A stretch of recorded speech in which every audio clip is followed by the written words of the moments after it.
for those of you who've been following along and been watching the videos, we're getting to that point where we want to look back on what you've learned, what's worked, what didn't work, and take stock. And part of this is understanding how you're going to, in the future, use what you've learned to continually upcycle your health. And so the title really here is Upcycling Your Health. You know, when I think about the way that I used to eat, like even 5 years ago, I ate very differently than I eat today. I mean, it was a dramatic shift. And what happened with me is I gradually learned more about and started to understand in a deep sense that the decisions I made today are going to affect me in 20 or 30 years, looking at the research, seeing that, oh, wow, if I can somehow get myself to just shift here a little bit, I'm going to feel better for the long term. And that's something that I hope you're starting to understand. We've talked about research. We've talked about, ways that you can optimize in the moment. But the whole point of this is so that you'll know how to keep optimizing in the future. And it's not just about right now. Although if you do all the things we talked about, and that's like eating, moving, sleeping, caring for yourself, and being in the moment, you're going to feel better in the moment, but you're also going to add quality years onto your life. So we've been trying to work on whatever's the root while we're developing good habits, good self-care. And so that's kind of the idea when we talk about upcycling our health. We always have to remember it is small steps. We want to try and take the big vision, chunk it down, focus, and repeat, right? Take the smallest bit of a habit and begin with that, and then almost tricking yourself into new habits. It's small steps really that equal super big change, and understand that as we're going through this whole process, we must be kind to ourselves, right? We have to give ourselves the space to be imperfect, be able to cheer ourselves on even when we look back and we wish we did something different. Still, it's part of the process. If you recognize that something needs to change, that in itself is a success. Okay, so we celebrate the small successes, and we're trying to stay in the moment, just trying to keep on focusing on nourishing, rejuvenating, cleansing, moving ourselves forward, even in those with the tiny, tiny increments. Because the fact is that when we are looking at our own actions, we are the hardest judge. We are so tough on ourselves, you guys. And, usually it's also true with comments you make to a family member, right? You have to say a bunch of positive things in order to get them to forget that one negative thing you said. Well, it's the same thing with ourselves. We remember the negative things. And so our self-talk, as we're trying to upcycle our health, is so, so important. So when you're asking yourself those critical questions, does this nourish me? Does it move it forward? Does it take my life in the right direction? Am I feeling cleansed and rejuvenated?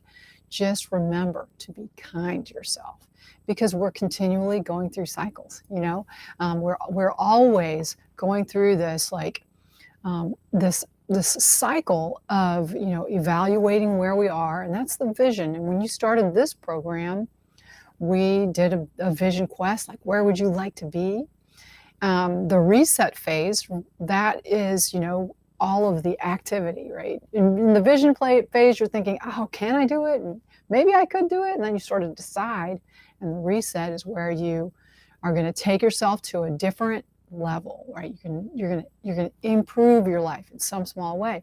And then in order for anything to stick, we got to coast. We've got to keep doing that thing for a while. And that's why it's easiest if we're making small incremental changes, right? Because a small, tiny change is much easier than a huge change.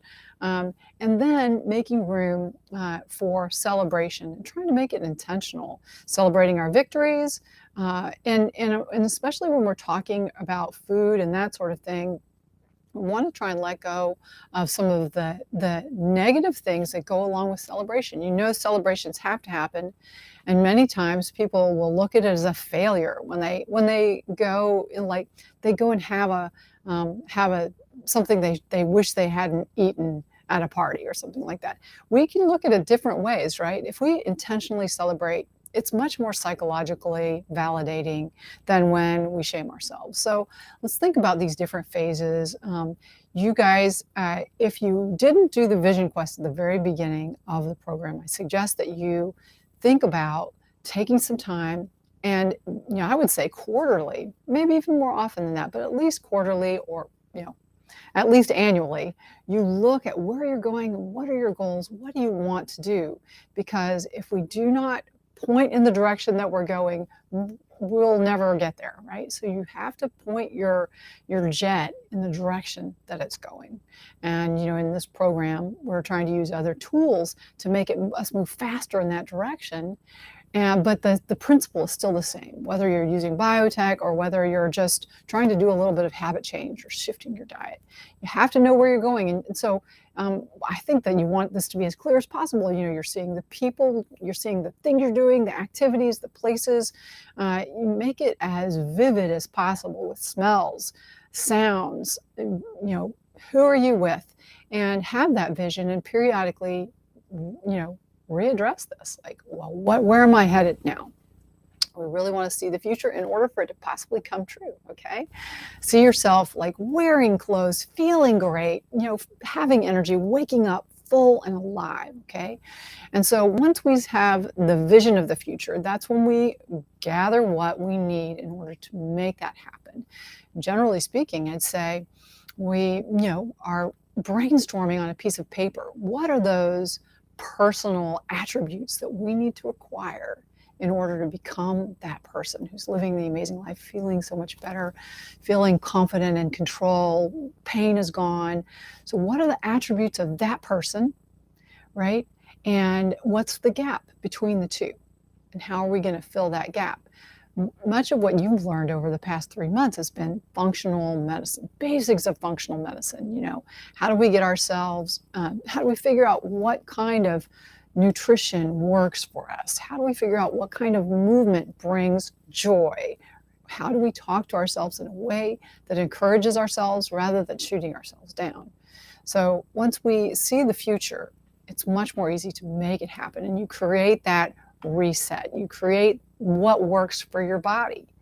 And this is an evolution process that happens over and over in your life, right? Whatever happened when you were 18, that's different than what happens when you're 27 and you're trying to remake yourself, or if you're 55 or you're 85 remaking yourself.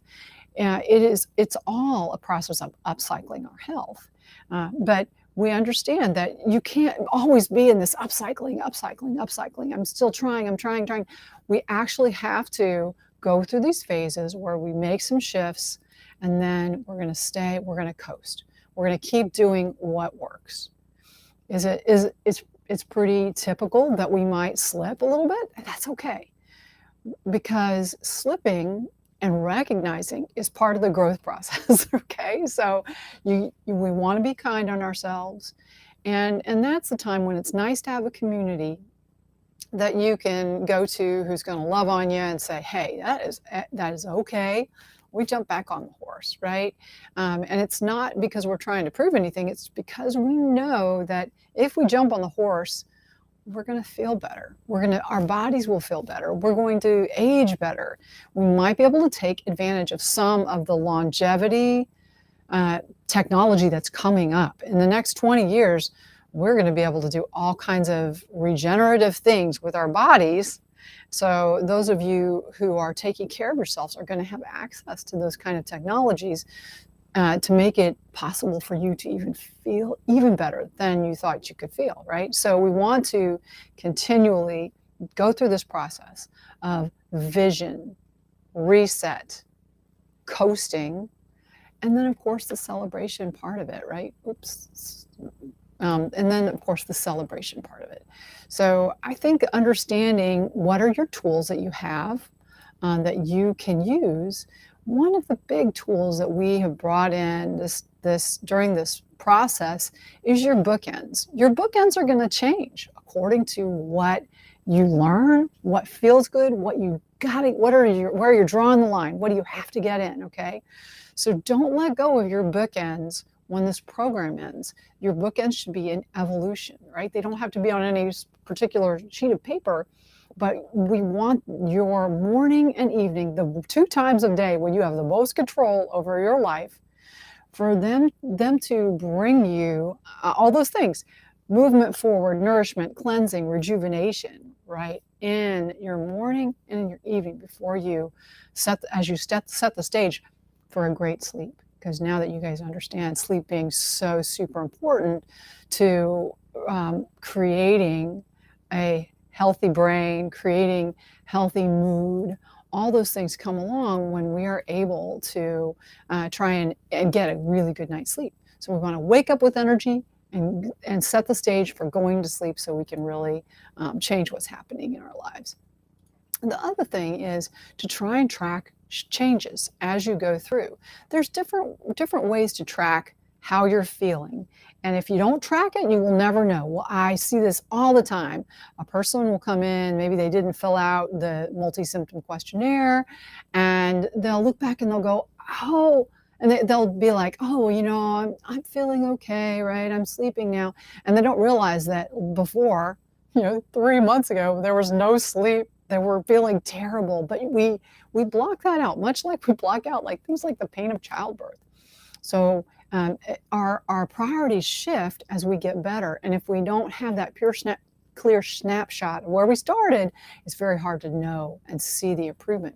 So like, for instance, with like the people who are using the phototherapy patches, the LifeWave patches, it's so important that you do that snapshot at the beginning and actually even take pictures, right? Pictures of your skin, pictures of your hair, so that you can see the difference, because gradual change is something we can't appreciate in the moment.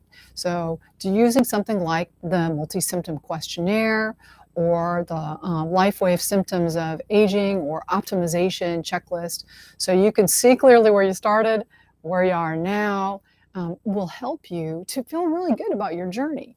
And know that once you are coasting for a while and you're in that maintenance phase and you're being able to keep up the changes, then we start looking for the next thing, right?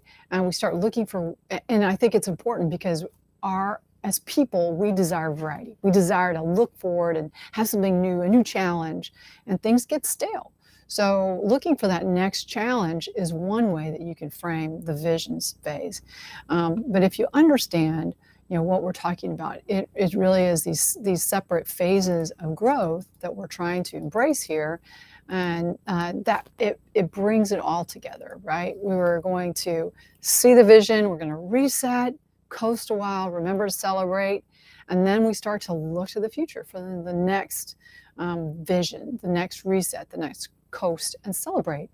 And once you start to think of these, really think about them instead of just letting life flow by, right? I'm just going day to day. It makes life more fun, more challenging, interesting, and it creates space for exponential growth, because you're stacking those little changes on top of little changes until it's like putting an extra penny in the bank every day. So I hope this has been helpful as a structure to think about how you can upcycle your health in the future, and I look forward to seeing you on the